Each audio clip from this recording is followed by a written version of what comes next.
Kaixo eta ongi etorriak gaurko saiora. Gaur platoan izango dugu Pablo Lasa, mindfulness instruktorea. Orain, has gaitezen saioarekin.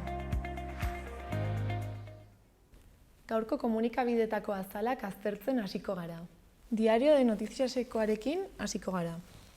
Titularrak eztabaidaz beteriko legegintzaldi bat iragarri duen sesioan Vox Kongresuko mahaira sartu dela azpimarratzen du. Horretaz gain, Koldo Martinezek senatuko sesioa euskaraz ireki duela ere nabarmentzen du Notiziasek. Argazkian, Adazen, Nafarroako garuneko lesioaren elkarteak Nafarroako gobernuaren eskutik urrezko domina jasotako unea ageri da. Bestalde, atxilotu bat izan dela irakur daiteke Notiziaseko azalean. Lapurreta baten ondorioz durrera erori eta hil zen emakumearen ustezko erasotzailetzat jota. Komunikabide honek PSOE eta ERZ-ek Katalunian bide demokratikoa aktibatzea adostu dutela ere jasotzen du portadan. Baita PISA informean Nafarroak matematiketako emaitzarik onenak lortu dituela ere. Bukatzeko, osasunaren mundu erakundeak aldaketa klimatikoak eragin ditzakeen arriskuez ohartarazi duela esaten du azalak.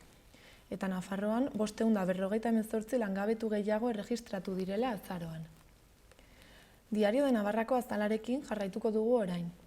Titular nagusiak Nafarroako ikasleek PISA informean lortutako emaitzek okerrera egin dutela dio, nahiz eta matematiketan lehenengo postuan jarraitu. Argazki nagusian aldiz, Adazeneko familia handiak urrezko domina jaso duela dio. Horretaz gain, baluarten jaiotzak bisitatu daitezkela ere esaten du azalean, baita Sarasate pasealekuan 27 metroko txirrista bat jarri dutela ere. Bestalde, 2019 urtea historiako hamarkadarik beroena izan dela ere azaleratzen du Diario de Navarrak. Eta bukatzeko, Xabierren misiolariei errekonozimendua egin zaiela aipatzen du. Gara egunkariarekin goaz. Lerroburuak, Lakua eta Elkarrekin Podemos aurrekontuen inguruko adostasun printzipio batera heldu direla dio. Azaleko argazkian bestalde Trumpek NATOko gailurrean tentsioa sorrarazi duela esaten da, impeachmentak aurrera egiten duen bitartean. Horretaz gain, beste bi albiste jasotzen ditu portada honek. Lehenengoa, PSOEk Kataluniakoa gatazka politikoa dela onartu duela da, ERZ-ren babes bila. Eta bukatzeko, azken albistea, PISA informearen emaitzei eskaini die Garak. Nafarroako emaitzek behera egin dutela dio, onak izaten jarraitu arren, eta erkidegokoak aldiz hobetu egin direla. Berriako azalarekin jarraituko dugu. Albiste nagusiak Jaurlaritzak aurrekontuak aurrera ateratzeko Elkarrekin Podemosen babesa edukiko duela nabarmentzen du. Horretaz gain, bi argazki ikus daitezke azal honetan. Lehenengoan, brokoa ageri da, itsasbegia elkarteak duela 28 urte eraikitako 19. mendeko planoekin egindako txalupa handia. Dioenez, auzolanean egin zuten, eta auzolanean berritu nahi dute. Handeatzen hasia baita. Bigarren argazkian, Julen Retegi pilotaria agertzen da, eta bere hitzak dakartza azalera berriak. Pilotaren munduan oso errespetatua eta maitatua sentitu dela esanez. Horretaz gain, beste albiste batzuk ere aurki ditzazkegu portadan. Hala nola, impeachmentaren txostenak Trump Ukrainiarekin arduragabe aritu zela dioela. PISAren probetan 2015-etik Nafarroako ikasleen emaitzak nabarmen okertu direla. Rajoy harro agertu dela bere liburuan gatazka konpontzeko urratsik egin ez izanagatik. Ipar Euskal Herriko hautagaiei hizkuntza politika garatzeko tresna eskaini dietela eta PSOEk Katalunian gatazka politikoa badela aitortu duela. Euskal Herria Irratiko webgunearekin bukatuko dugu. Albiste nagusiak Orreaga Fundazioak Nafarroaren egunean Euskaltzaindia omendu duela dio, eta Nafarren biltzarra ospatu duela urtero bezala. Horretaz gain, PISako txostenaren arabera, Nafarroako ikasleak matematikan Europako bataz bestekotik gora daudela ere azpimarratzen du Euskal Herria Irratiak.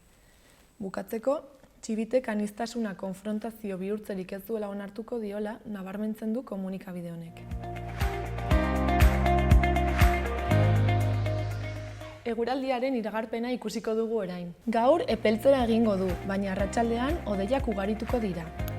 Egun sentia oso hotza izan da eta barnealdeko hainbat txokotan izotza egin du.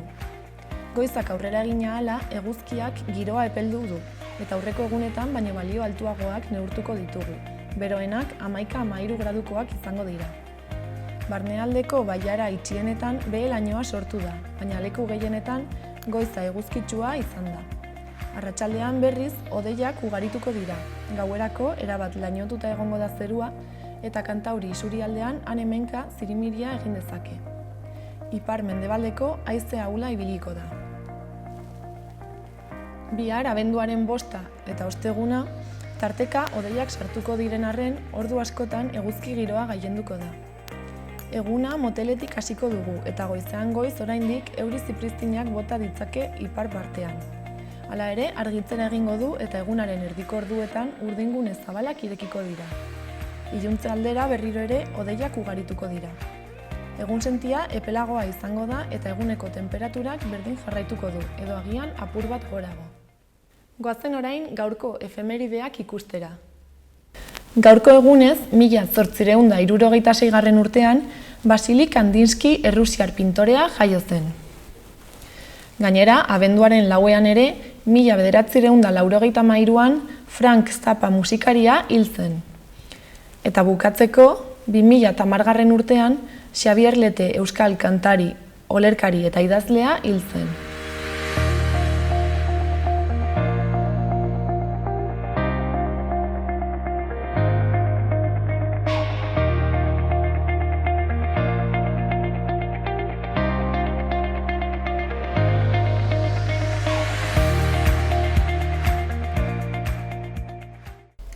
Gaur platoan dugu Pablo Lasa, gure kolaboratzailea, eta mindfulnessari buruz hitz egingo dugu berarekin. Kaixo, arratsaldeon, Pablo. Arratsaldeon. Zer moduz? Ondo. Hemen egon zinenetik, azken aldian, zer aldatu da, edo... Esan nahi dut, esan zenuen Donostian ere hasi zarela lanean, ezta? Bai. Eta justo kurtso hasiera zen, eta orain ja, suposatzen dut, gaur ematzezula hilabeteak. Bueno, nire aldetik zer aldatu den, kursoak bukatu dira, ez? Kursoak urrian edo hasi ginen, kursoak, 10 asteko kursoak eta bukatu dira, egin ditut batzuk, hemenetan. Donostin hasi naiz lanean eta Donosti zentro garrantzitsu bat dago mindfulness munduan. Nire ustetan Espainian garrantzitsuena, ez dago ondo nik esatea sartu berria naiz ere eta ez da inori ez diot ezer zor, baina, berez adibidez Donostian aurten izango da 11. promozioa mindfulness instruktoreak sortzen egiten direla. Urtero ateratzen da promozio bat, hau da mindfulness irakaslea izateko zentro bada. Eta Espainian izango da ikasle gehien sortu ditunak edo eman ditunak, ez? Gainera Donostiko zentroan gertatzen dena da eta mindfulnessen daukegun arazo bat eta behitu horretaz hitz egingo du pixka bat. Dago kontzeptu horri bat hasi dela jaiotzen edo hasi dela ateratzen janki hauek, bakizu estatu batarroek oso asmatzari onak dira, mindfulness deitzen diote. McDonald's eta mindfulness, dena bat. Kontzeptu hau non edozeinek egin dezake mindfulness, asuntoa da, edozein gauza hartu hau, eta jazta, kurso de mindfulness, edozein balio dutena, edozein gauza, bale, mindfulness, eta...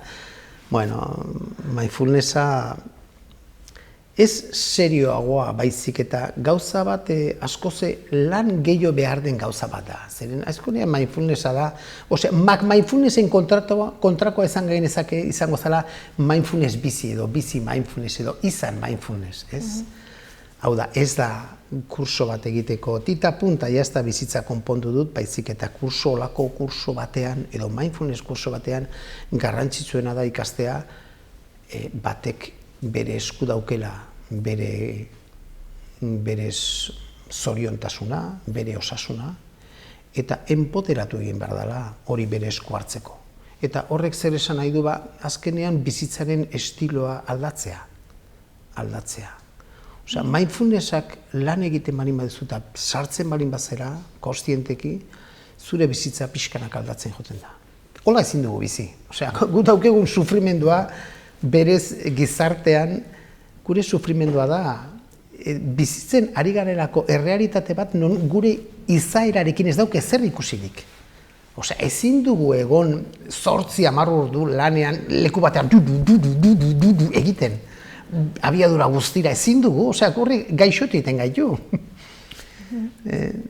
Tiroaren truke edozen gauza egiten dugu, baina ezin da horrela bizi. Eta kontziente gara, zuk uste horretaz? Ezin dugula horrela jarraitu? Ba ez, eta horregatik mindfulness kursoak areagotzen ari dira. Nor retortzen da mindfulness kursoa? Normalean izango izut, osea, gutxi gora bera media edo, ez? 40 urte, 45 urte, 20 urte lanean, 30 urte lanean, eta ondo dago, dena funtzionatzen du, normala da zuta, normala geha bineon, ai, ez dakit zerbait dago, dauket ansitate bat, dauket ezin egon bat, burua oso azkar dibil, ezin dut lo egin, jo, eske pixka bat triste nago, eske gauza batzuek non ez daude bere,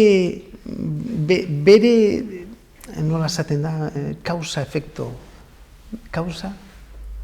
Bueno, bere kausa ez da, gauza bat medikoak esaten duzuna, ez, zuk hartu hor duzu pastilla hau dagoen, ezke bere kausa da horrela ezin da bizi. Ezin duzu egon estres punto batekin egunero, tak, hori pixta, presio horrekin, ez da ezer gertatzen zure gorputza egina dago, egin dezake, bai, baina, klaro, pasatzen dira, 20 urte presio punto horrekin, eta egun batean gorputza egiten du, pak! Finish, bukatu da. Badaki identifikatzen zer dela eta sentitzen duen. Ez, jendeak ez daki. Jendeak esaten du, nik lehen hau egiten nuen. Medikura joten da eta esaten du, estresatuta zaude pixka bat igual, depresio batzu, igual pastilla hau hartzen mani baduzu, pastilla honekin igual jetxiko duzu, edo askok ari dira ja mindfulnessera ere ekartzen. Eske igual behar duzu, ondo datorkizu egitea mindfulness edo lako zerbait, edo dibidez egin ere yoga edo egin gorputzarekin moitu, osea, beste gauza batzuk non gorputza eta burua orekatzen hasten dira. Desorekatuta gaude. Munduan buruak jaun eta jabe dago eta buruak agintzen duena egiten dugu. Eta gorputzak gaixotu egiten da. Eta burua gaixotu egiten da deformazio horregatik. Burua eta gorputza dena biek bat dira eta bakoitza da parte baten ekuazioa. Ezin da. Baina mindfulnessa noiztik praktikatzen da, ze azken finean, lehen bizimodua desberdina zen, ez? Esan nahi dut. Orain diozu, bizi garela oso estresatuta, eta? Bueno, mindfulnessa agertu da momentu horretan gizakian, ekialdean, o mendebaldean. Mundua gauza asko dira, eta hemen mundua hau da, irla bada igual. Hemen agertu da momentu honetan beharrezkoa dugulako orekatzeko hori. Mindfulnessa berez nun jaiotzen da. Mindfulness datorritza da atención consciente, atención plena, atención consciente nahiago. Eta hori da Budak egin zuen planteamendua duela 2600 urte. Buda jaun bat izan zen, jauntxo bat izan zen, bere egin beharra edo bere nahia zen sufrimendua murriztu. Sufrimendua murriztu hori zen bere lana. Eta hortarako, bere momentuan zeuden teknologia guztiak, hau da, meditazio konzentratiboak, edo gorputzako ez daki zer, edo denak landu zituen, berak nahi zuelako sufrimendua murriztu. Zer gertatu zen? Azkenean konturatu zen, sufrimendua ez zuela murrizten. Hau da, adibidez, egon zezaken, 4 hilabete kobazulo baten sartuta, konzentratuta, eta oso pakean zion, baina handikan ateratzen zen, eta zerbait, punta, ostras nabaritzen zuen, aserrea edo gauza, eta sufrimenduko gauzak, eta ez zuen murrizten. Eta zein zuen, orduan, tradizioak dioenez, eseri zan, zuaitz bodi baten azpian, eta esatzen, bueno, nik hemen, sufrimendua, murriztu arte ez nahi zaltxatuko. Eta ze hasi zan, konzentratu ordez, gauz hori dela nire burua hipnotizatu bezala egiten dut, konzentratuta ikusteko, pakea lortzeko, ja ez zan pakea, zan nahi dut ikusi zer gertatzen den. Eta bera ja, hor sortzen du beak vipassana, osea, behatzea, prozesoak. Nola dago, nire gorputza, burua, prozesoak. Eta behatzaile hortan, gaur da ezagutzen dugun bezala, mindfulness, behatzailea ea. Vipassana tradizioa lantzen dugu. denatio dago, eta mindfulness munduan ere hemen, de todo la villa del señor, baina bipassaneroak behatzaileak gea. Zure buruaren behatzailea, Eta gorputzarena. Burua eta gorputzarena. Biek bat dira. Ez dago bat besteari gabe. Ez dago burua gorputzari gabe. Eta gorputza buruari gabe ez dago. Naiz dago pentsatu burua gorputzari gabe egon daitekela. Pentsatzen dugu baietz, esan dugu, eskua guztan dizu eta burua jarraitzen du, dena jarraitzen du, ez? Baina ez dago, ez. Eta behatzaile izatera iristeko prozesua pertsona bakoitzarengan desberdina izango da, ez? Suposatzen dut. Bai, baina ez zain ezberdin. Batez ere, lehenengo fasetan, mindfulnessa egiten zunean kurso bat da, sartzen zara pedrada honetan, bai? Sartzen zara eta, klaro, kontzepto berriak dira, gauza berriak dira, gaur ikusi dauke nola bizizia, nola ez funtzionatzen duzun, eta meditatzen hasten zea, eta, klaro, bukatzen duzu kursoa eta esaten zu, ostras, lan egin bani baduzu, ostras, ze interesgarria, hau nire esku dago egitea, nire esku, hor hastentzea bidea. Eta hor hastentzea, behatzaile izate hori, klaro, bakoitzak bere temperamentua, bera nolakoa den, pixka bat alde batea jotzen du, edo pixka bat bestea. Baina azkenean meditatzea, ulertzeko eraskota esan daiteke, era simple batean da zurekin egotea. Edo parte atala handi bada, zurekin egon. Beraz, kurtsoetan nolabait esateko ematen dira tresnak, ez? Gero zuk egin ahal izateko prozesua, oala? Noski, eske kurtsoaren atal garrantzitsuenetariko bat da zu etxean praktikatzea. Mindfulnessa esperientziala da praktika esperientzial bat. Eta edozein praktika esperientziala bezala, esperimentatu behar da, bestela ez da ikasten. Osea, zuk ezin duzu txerringaz ibili, ikasi, ibili gabai. Zer, bitu, bai, seitzen zia eta ematen dizu pedalai. Ze interesgarria. Eta bai, nik heltzen dizut eta botatzen dizut. Eta, bai, hola, jazta, badakit. Ez dakizu. Zu 1000 aldiz egon eta gero eta lurrea batzutan erori eta gero, esango duzu igual, hilabete batzukin, zakit? Hori gainea gaztetan gertatzen da. Gero hialduago garenean zaiago ez duenak ikasi, esaten duzu, ostras, ja badakit ibiltzen. Eta badakit da, derrape bat egiten da dena, hor, kontrol handia dago. Nola ikasi da hori egiten? Mindfulnessa igual da.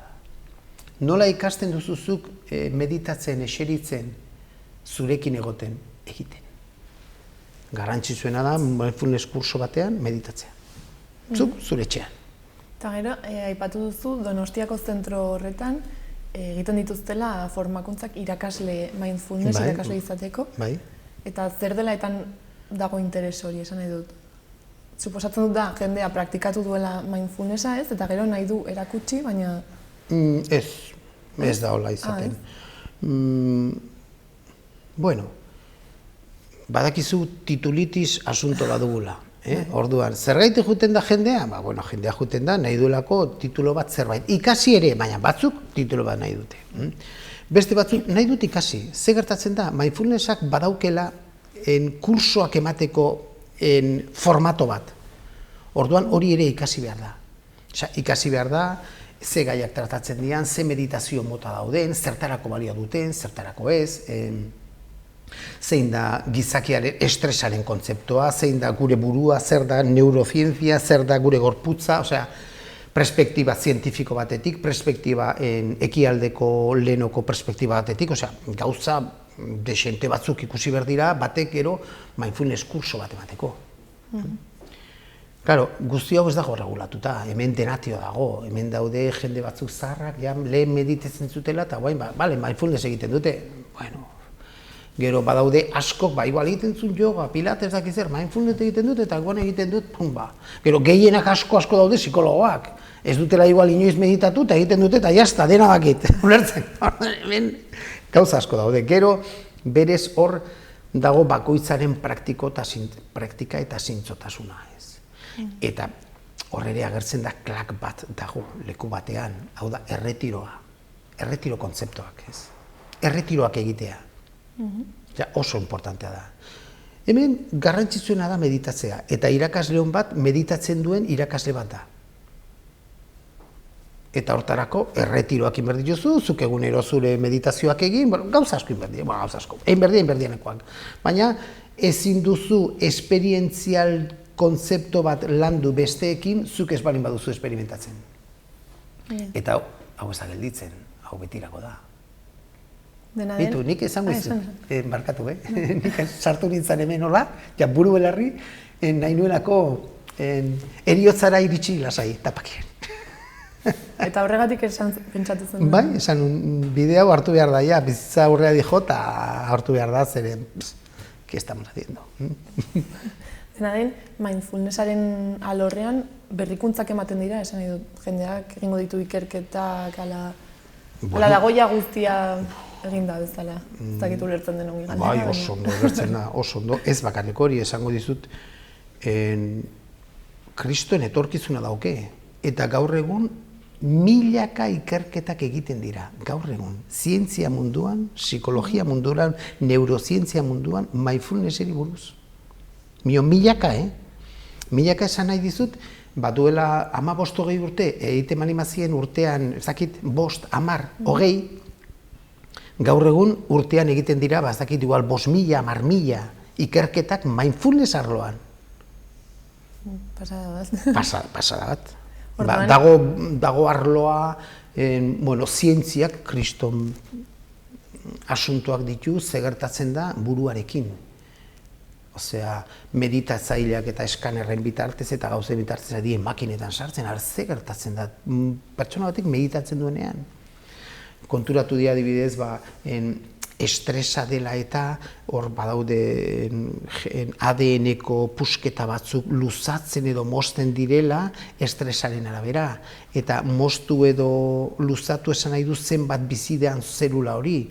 Eta onartu dute eta konturatu dira meditatzen luzatzen direla.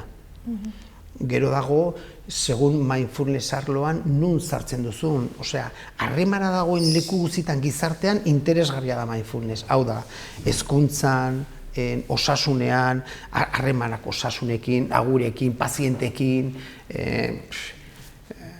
lantegietan, osea, harremana dagoen leku guztietan, mindfulnessak zer ikusi dauka. Eta orduan ikerketak egiten dira, poruntubo, asko. Eta berrikuntzak sartzen dira? Berrikuntzen asuntotan, ez da erresa. Hemen mindfulness elkartzen da, denak nahi dutela, pastilla eman, eta ez da pastilla, ez? Gertatzen dena da, hemen nik kontzeptu bat jarriko dute aurrean, ez? Hau da, begiratu ze kontatuko dizudan, meditazioa ekialdetik dator. Eta meditatzeko mota oso ezberdinak egin dira 2000-3000 urtetan, oso ezberdinak. Eta gainera, esan dezakegu hemen Euskal Herrian lehen bezala, bakoitza bere baiaran zeon, ez? Eta baiarakoak ezagutzen gara, eta beste baiarakoak horkoak kanpokoa dira, ez? Hemen hori... Bakoitzak bere moduan. Bakoitzak bere moduan egin du, budatik hartu zuena, gehi budatik handikantan astuta ezagitzen, eta bakoitzak egin du, hor daude, fen, da los prana, jo, kese dago, hor unibertso bat dago, ez? Bitu, ze autore bat dago mindfulness edo meditazio arloan mindfulness ogandik aretzan jaio, ze mindfulnessa kontzepto bezala jaio da, duela 50-55 urte, ez? Baina, bazegoen tipo batek esaten zuena, ze interesgarria gertatzen ari da Mendebaldean. Zergaitik ekialdeko maisu asko etorri dira honea, azken 100 urtetan, 60 urtetan, eta hemen nola ez daukegu pedrada hori baiarako beste baiarako egin ez nahi hitz egiten, agian sintesia hemen egingo dugu. Meditazioaren sintesia hemen egingo dugu, ez? Eta hori izango da, gauza, ez dakit ze abiadura aukiko duen, baina oso interesgarria, ez? Zeren azkenean meditazadore lehenengoak ziran los brujos. Lehenoko sorginak, ez? Baina gero, klaro, guzti hori ikusten buruaren boterea, ez? Basizien, kriston adarrak ateratzen, yoga dela, bestela, ez dakize, konzentrazioa, entzun dezakezu, Denetariko. Denetario, eta baita ere, vamos, cosas ciencia ficción, ulertzen, ciencia ficción, entzun dezakezu ez, baina guzti hori, bueno, hemen, mendebaldean, guk kuriosoak garenez, eta ikasteko grina dugunenez, eta zientziarekin bat egin duenez, zenen duela gutxi arte, meditatzen zuera, sí, eso se sientan ahí con una vela, haukazu, ulertzen, mindfulnessa, atera zuten, adibidez, entzun duzu inteligencia emozional liburua. Liburua, kontzeptua, liburu bat egontzan, Kelemano ez dakin hor, inteligencia emozional atera zuen, eta horrek, eta eskoletan, eta umeekin, eta hori munduari, mendebaldeari eman digu una vuelta atrás. Idatzi zuena tipori meditadorea zala, idatzi bitu. Nik ez duen ez da hitz bat ere jarri meditazioa buruz, ere bestela liburu bat salduko. Eta ateratzen duen emozio, konzeptu eta gauza pila denak datozte ekialdetik, handikan datozte. Honekin esan nahi dut, mindfulnessa eta meditazioa zientziarekin bat egin duela onartu dela gizartean como algo bueno, normalito, ez daude kolgauta. Ja, ez lehen bezala, ez? Orduan, kriston aldaketak egongo dira, nik ziur nago. Orduan etorkizunean, igual, mindfulness kontzeptuak beste zerbait esan nahiko du, adibidez? Ala ez puntu horretaraino. Beste zerbait esan nahiko du. Hombre, guk hitzak eta kontzeptuak guk asmatzen ditugu gizokiok. Orduan, gaur egun mindfulnessa balin bada gauza oso tekniko bat edo gauza ez daki zer, egun batean izan daiteke normalena munduan, eta pentsatzen dut guk hitzekin jolasten dugun heinean, gustatzen zaigula gizaki hori, asmatuko dugula beste hitz batzuk, antzekoak, ondokoak, ez daki zer, osea, pentsatzen dut baietz, hori gure evoluzioa da, normala da.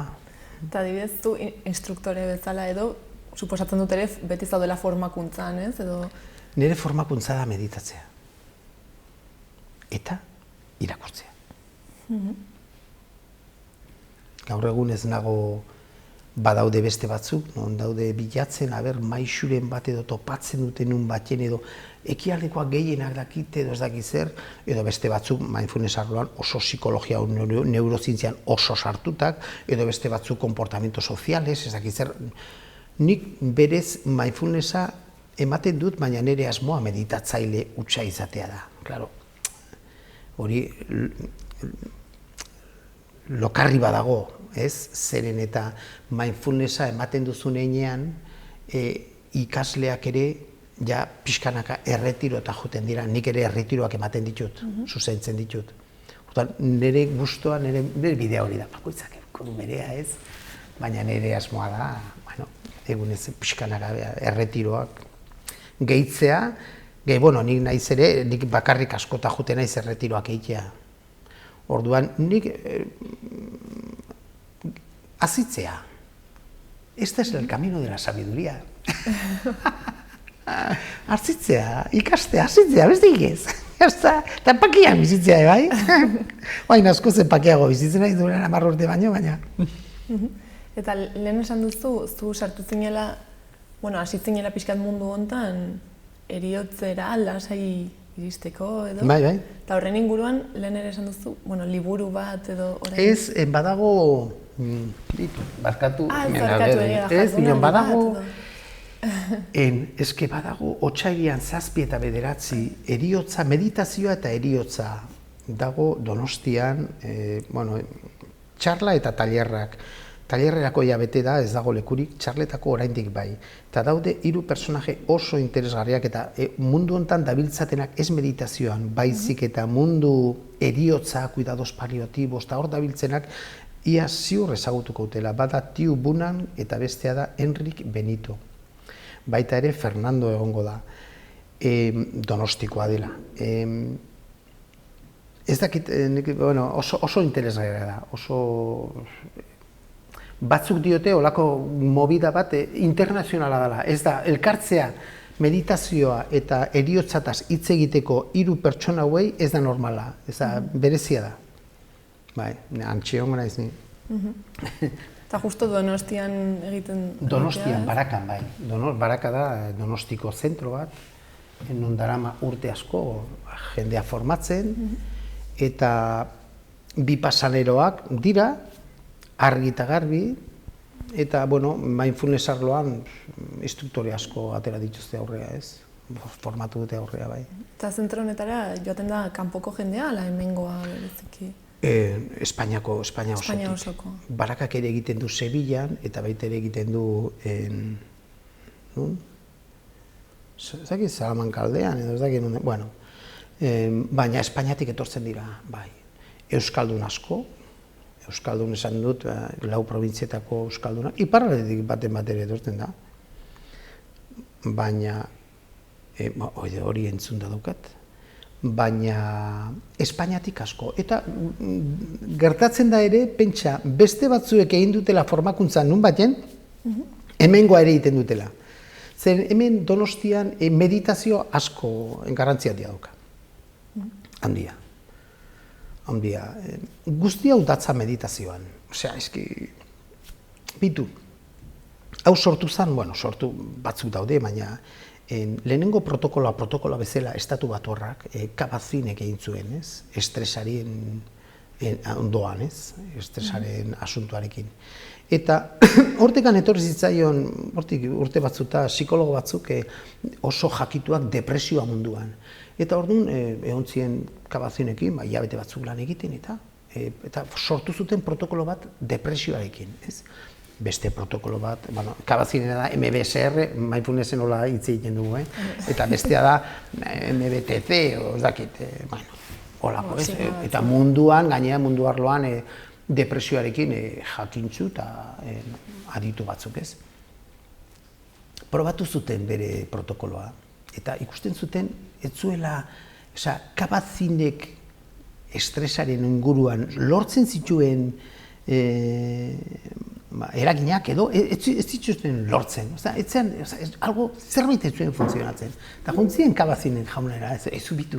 Probatu dugu eta ikusten dugu, ez dagoela, ez ondo fikatuta, ez dela ondo ateatzen, ez dakigu ze gertatzen ari den. Eta Kabat-Zinek galdetu ziren, zuek meditatzea alduzu. Eta besteak, bueno, ez dakit bai edo ez esan zuten, baina meditazio etzan bere historioa, ez? Eta orduan, izan ziren, hor datza, osea, instruktoreak meditatu egin behar du. Bestela honek ez du funtzionatzen. Funtzionatzen du, bueno, no se. Eta inoiz probatu ez zuen norbaitek zergatik saiatu beharko litzateke edo zergatik egin beharko luke mindfulnessa? Zergaitik? Gauza askotatik. Sufrimendua dauken edozeinek, eta gera denak, beste gauza bada onartu edo ez, edo sufrimenduarekin bizita, jazta, eske bizitza da, eske dirua da, eske lana da, eske emaztea da, o zenarra da, ez, edo semeak dira. Sufrimendua dauken edozeinek, onura bakarrik ez. Onura bakarrik. Gero, egin dezakezu mindfulnessan sartu, zu nahi duzulako ikasi, garatu, handitu, zabaldu. Odo nahi duzulako pakea, baita ere. Edo nahi duzulako...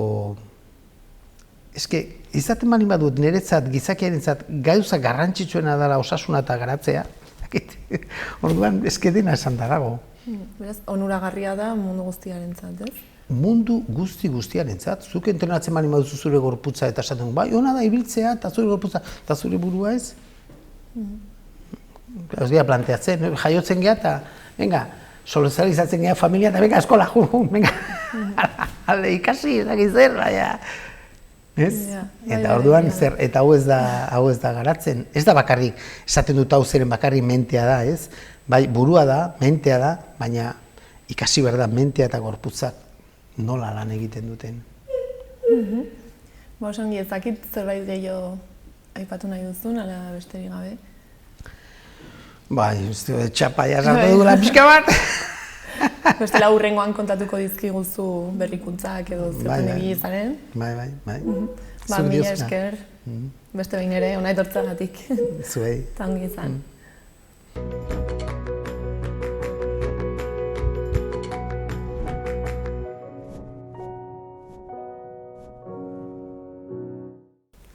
Bukatzeko, aste honetako agenda errepasatuko dugu.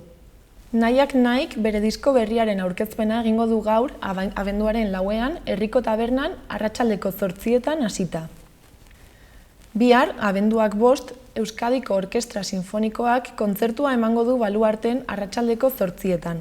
Sarrerek 10 eta 35 euro artean balio dute. Bihar ere, Ibili Fest ospatuko da zentralen arratsaldeko 7:30. Lortutako dirua, ibili desgaitasun fisikoa edo mugikortasun urria duten pertsonen elkartearentzat izango da, eta sarrerek 10 euro balio dute aurretik eta 12 leihatilan. Horretaz gain, larunbatean ere, Woody Alleni eskainitako zinema zikloaren barne Celebrity filma egonen da ikusgai Kondestableko Zibiboxean arratsaldeko 7:30 sarrera librearekin.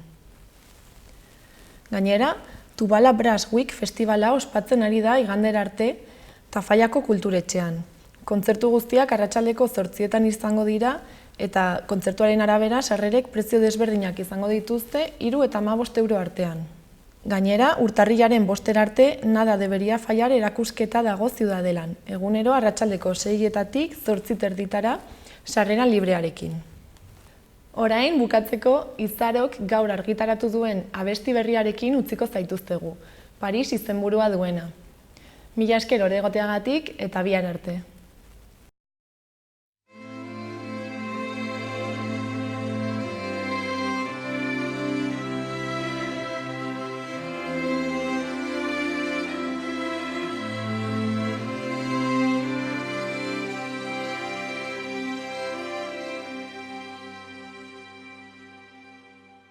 Amets goxoak izan, aldala nerekin, aldala Parisen, soinek ordin batekin, zuk hitz egin bizitzaz, zure azta nireaz, 3 ordu joan dira, zure eskuei begira. Dantzan, dantzan, musuen ondartzan Notre Dameko plazan. Dantzan, dantzan, arimen balantzan Notre Dameko plazan. Hartu zaitut besotik, oso gertu nigandik, elkarrera mateko,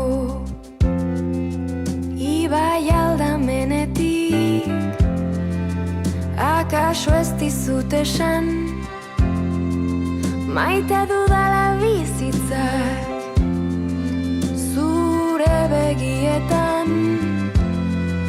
egiten duen isla. Dantzan, dantzan, musuen ondartzan Notre Dameko plazan. Dantzan, dantzan, arimen balantzan Notre Dameko plazan. Galdetu esan ez geratu zalantzan, zenbat maite zaitudan. Dantzan, dantzan, Notre Dameko plazan.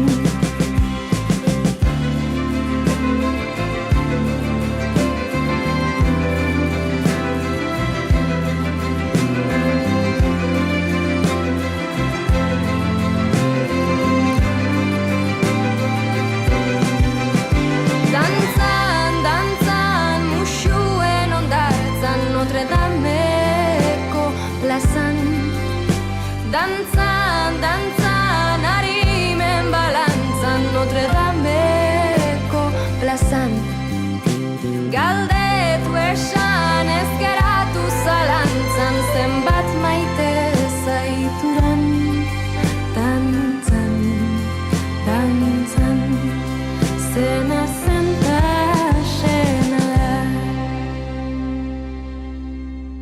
Amets goxoak izan, aldala nerekin, aldala Parisen, soinek ordin batekin, Zuk jarraitu izketan, nik musuak kopetan. Zer egongo tezaren, zu amesten benetan.